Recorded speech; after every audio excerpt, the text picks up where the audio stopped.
再来看宜兰头城乌石港的渔会直销中心呢，对2021年疫情期间就开始停业啊，到当已经买我4档的时间。不过到底是要整修，还是要重建，其实也无一个实际的讲法。附近的店家是表示讲，这人客呢已经减3成至5成，希望会当赶紧重新营业。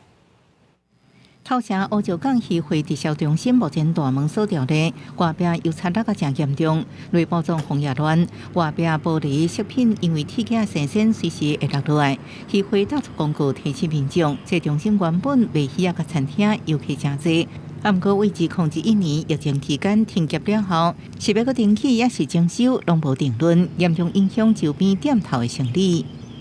对这边餐饮业一定有差的，因为你没有拍卖场啊。因为那边没有人逛街啊，就比较没有人潮啊。店家表示，中心停业了后，客源减少3到5成，正是希望因赶紧营业，促进在地员工。渔会直销中心在1998年启用，头城区渔会表示，因为建筑物老旧，在0403地震了后，厝顶的暗土落落来，钢筋也漏出来。渔会原本争取定期，不过业主认为建筑也无到定期的法定年限，而且结果鉴定确定建筑无安全记录，所以调向征收方向规划。当然是我们会朝着现在政府所在推动的政策，我们希望说这个食育教育啦一些就是地方的特产嘛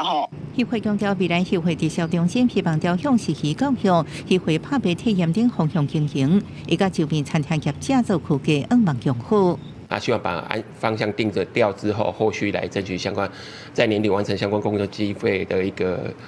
争取这样子。县政府表示，会协助渔会受理计划相关经费，将因两行。那顺利按算年底完成工程设计，佮确定未来经营方向。每年报渔业署争取工程经费，希望中心能够开带动地方的发展。公视新闻依然报道。